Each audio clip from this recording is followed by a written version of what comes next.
नमस्कार दोस्तों, बेबाक भाषा की खास पेशकश में आपका स्वागत है। आज मैं मुलाकात करवा रही हूँ एक ऐसे शख्स से जो महाराष्ट्र ही नहीं, पूरे देश में और एक तरह से दुनिया में भी जो सुपरस्टिशन है, अंधविश्वास है, उसके खिलाफ लंबा काम करने वाली संस्था से जुड़े हैं, महाराष्ट्र अंधविश्वास निर्मूलन समिति।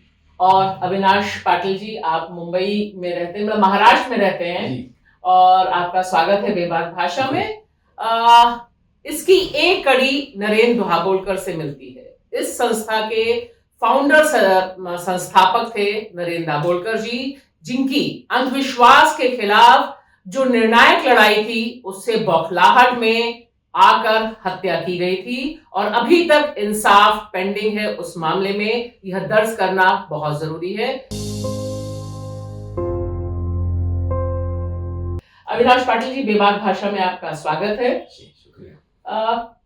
कई हद तक आपको सफलता मिली। सबसे पहले मैं संक्षेप में जानना चाहूंगी कि यह संस्था क्या है और इस संस्था जिसकी स्थापना तकरीबन 35 साल पहले हुई, उससे समाज का एक बड़ा तबका इतना डर क्यों जाता है, इस तरह से परेशान हो जाता है कि दाभोलकर जी की हत्या तक कर दी जाती है। जी, आपने सही कहा है कि एक दर्दनाक हादसा हमने अनुभव किया है।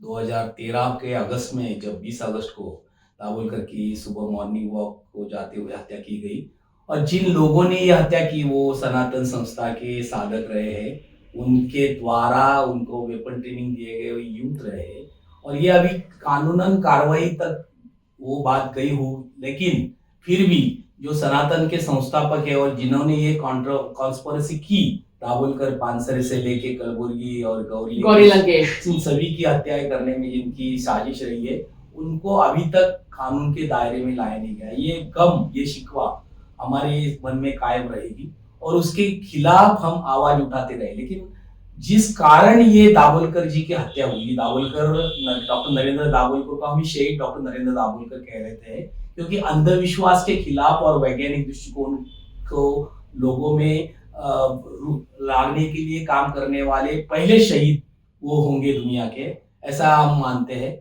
तो इसलिए जिस कारण धर्म और जाति और भगवान के नाम से लोगों को डराया, फंसाया, फुसलाया जाता है और उनका शोषण होता है, मानसिक दृष्टि से उनको गुलाम किया जाता है, तो ये कारण जो अंधविश्वास है, वो अंधविश्वास से लोगों को बाहर निकालने की कोशिश 4 दशक पहले महाराष्ट्र में संगठित रूप से शुरू हुई। और वो शुरू करने में हमारे एशिया में जिन्होंने चमत्कार करने वाले, दावा करने वाले बाबा बुआ, और जैसे सत्य साई बाबा उसका सबसे बड़ा उदाहरण है, इनको चैलेंज किया था 70 के दशक में, वो डॉक्टर अब्राहम कौर, जिनको अंधविश्वास उन्मूलन का पितामह कहा जाता है, और उनसे प्रेरणा लेके जिन्होंने काम किया, उन डॉक्टर बी प्रेमानंद जी, उनकी प्रेरणा से महाराष्ट्र में अंधविश्वास उन्मूलन का काम शुरू हुआ। और वो संगठित काम 1988 से 79 से महाराष्ट्र अंधश्रद्धा निर्मूलन समिति के नाम से डॉक्टर नरेंद्र दाभोलकर ने उसकी अगुवाई की, और उन्हें उसके लिए काफी मेहनत की। वो एक अच्छे कार्यकर्ता, संगठक रहे, ऑर्गेनाइजर रहे।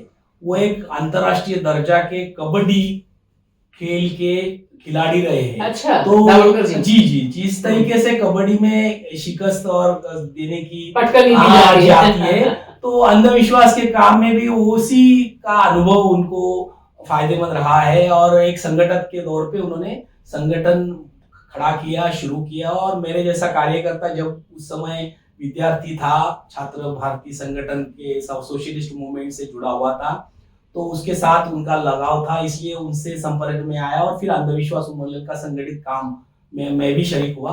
और उस काम में शुरुआत में तो लोग हमको सवाल करते थे कि आप, मराठी में हम कहते हैं बाप दाखव नहीं तो श्राद्ध कर, यानी कॉज एंड इफेक्ट रिलेशन जब तक हमको नहीं समझेगा तब तक हम आपके ऊपर विश्वास क्यों रखे, ऐसे सवाल आप लोग करते थे। और फिर आपके माँ को भी आप सवाल करेंगे कि आप किस बाप के बेटे, इस तरीके के सवाल करके हम लोग हमें अटकाते थे, अड़चने निर्माण करते थे।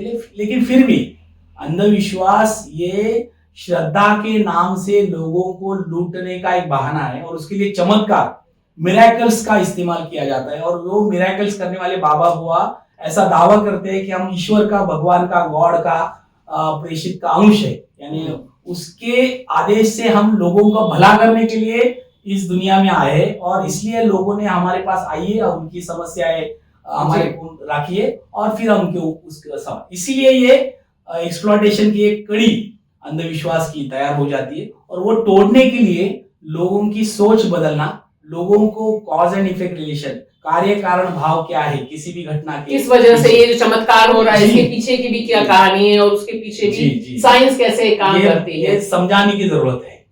तो ये काम हमारे साथी महाराष्ट्र में, जो महाराष्ट्र जैसे बड़े राज्य में जिसमें 36 जिले हैं और 14 करोड़ की दरमियान आज का वहां का पॉपुलेशन है, तो सभी जिलों में हमारी 300-350 से ज्यादा ब्रांचेस में हमारे संगठन काम कर रहा है 35 सालों से, और करीबन 10,000 से ज्यादा हर एक जिले में संगठन है, और 10,000 से ज्यादा कार्यकर्ता काम करते हैं, और उसमें से ज्यादातर ये शिक्षा क्षेत्र से जुड़े हुए टीचर्स है, प्रोफेसर्स है, लेक्चरर्स है, और इसकी वजह से बच्चों में, युवाओं में और महिलाओं में अंधविश्वास उन्मूलन का काम करने में हमने ज्यादा उसके लिए तवज्जो दिया है।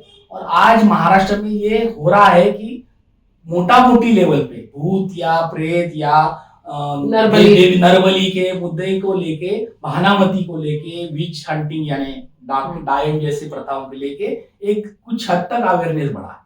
पशु बलि जो यात्रा जत्राओं में दिया जाता है, ह्यूमन सैक्रिफाइस से लेके एनिमल सैक्रिफाइस तक, इसके बारे में अवेयरनेस तैयार करने में हम कुछ हद तक या कामयाब रहे हैं। लेकिन आज जो सोशियो पॉलिटिकल सिचुएशन है उसमें फिर से बढ़ाया जाता है। आजकल तो बाबाओं की ही सरकार चल रही है, जो तो इसी वजह से बाबाओं की भी खेती बड़ी उपजाऊ होने लगी है।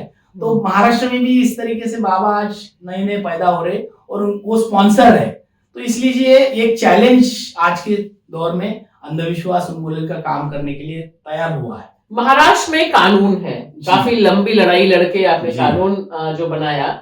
महाराष्ट्र सहित किन राज्यों में इस समय जब हम बात कर रहे हैं कानून है, थोड़ा ये दर्शकों जी महाराष्ट्र में ये जो कानून अंधविश्वास उन्मूलन का, जिसे मराठी में हम जादू टोना विरोधी कायदा बोलते हैं, तो ये anti superstition, anti black magic, anti human sacrifice और चमत्कार को के खिलाफ का कानून है। और ये कानून 2013 के दिसंबर में पारित हुआ, डॉक्टर दाभोलकर की हत्या के बाद जो दवा हमने तैयार किया उससे।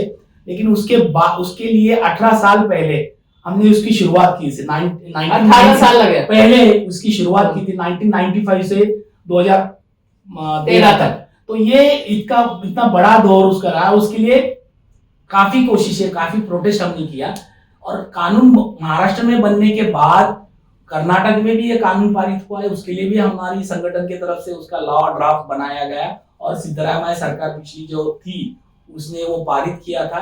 लेकिन उसका अमल बजावनी, इम्प्लीमेंटेशन और अवेयरनेस वहां पर नहीं है। और अभी गुजरात में भी उसका कानून पारित किया है। महाराष्ट्र के सिवाय बाकी राज्यों में और ये कानून पारित हो, इसके लिए पिछले 10 साल से हम कोशिश कर रहे हैं। तमिलनाडु में अभी है कि नहीं? तमिलनाडु और केरला में वहां के पॉलिटिकल पार्टीज के लीडर्स ने ये कानून बनाने के लिए सहमति दी है, और शायद उनके कैबिनेट में भी इसके कानून के बारे में रेजोल्यूशन पारित किया, लेकिन वो कानून अभी बना नहीं है। लेकिन साउथ के राज्यों में ये कानून बने, सभी राज्यों में ऐसे एक अनुकूलता है। बाकी जो उत्तर भारत हिंदी प्रदेश जो है उसमें तो आज जिस तरीके का माहौल है उसके लिए ज्यादा कोशिश करनी पड़ेगी।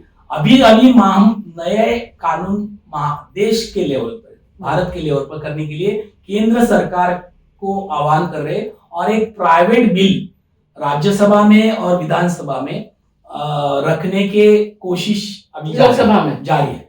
अच्छा, लोकसभा में और राज्यसभा में रखने के लिए हम कुछ कोशिश कर रहे हैं। ये बताएं कि आप लंबे समय से इस संस्था के अध्यक्ष हैं जी, और सबसे बड़ा खतरा किससे होता है और सबसे बड़ा चैलेंज क्या है आपके सामने? नहीं, अभी तो डॉक्टर नरेंद्र दाभोलकर 2010 तक संगठन के कार्यकारी अध्यक्ष रहे, एग्जीक्यूटिव प्रेसिडेंट रहे स्थापना से, और उनके बाद मैं 2010 के बाद 2022 तक उसका कार्यकारी अध्यक्ष रहा। और हमारे संस्थापक अध्यक्ष भाई एनडी पाटिल जो शेतकरी कामगार पक्ष से और रयत शिक्षण संस्था के चेयरमैन रहे, एक स्टॉलवर्ड पॉलिटिशियंस एजुकेशनिस्ट रहे हैं, वो हमारी स्थापना से अध्यक्ष थे। तो 22 में वो गुजर जाने के बाद मैं अभी 22 के बाद अध्यक्ष हूँ।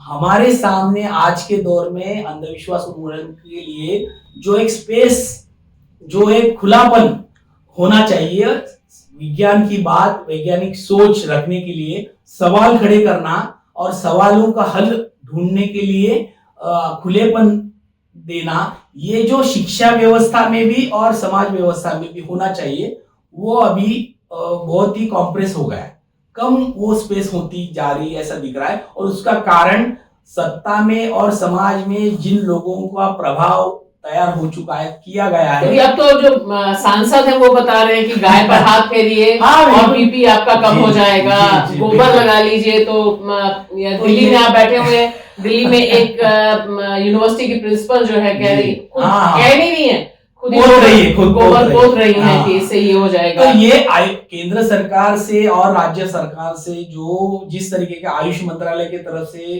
आरोग्य क्षेत्र में एक धांधली चल रही है, शिक्षा क्षेत्र में नई शिक्षा नीति के नाम से जो धांधली चल रही है, ये साइंटिफिक टेम्पर को हैरेस करने वाली बात, उसको पीछे ले जाने वाली। अगर आप डार्विन नहीं सिखाएंगे तो उत्पत्ति, मानव उत्पत्ति का सिद्धांत कैसे क्या बच्चों को, नई पीढ़ी को समझेगा। तो ये इतनी बेसिक बातों को लेके जो बवंडर बनाया जा रहा है और उसके खिलाफ एक नीति तैयार लिए जा रही है, तो ये हमारे लिए एक आह्वान है। और इसलिए हम आज के दौर में अंधविश्वास और के खिलाफ और चमत्कार के खिलाफ हमारी आवाज तो बुलंद करेंगे अपनी तरफ से, लेकिन वैज्ञानिक दृष्टिकोण को और व्यापक रूप में लाने के लिए अलग अलग तरीके से हम लोगों में जाके इसके लिए लोगों की सोच बनाने की कोशिश कर रहे हैं। इसमें डर है, इसमें थ्रेट है, इसमें धमकियां आती है, इसमें कानूनी कार्रवाई की जाती है।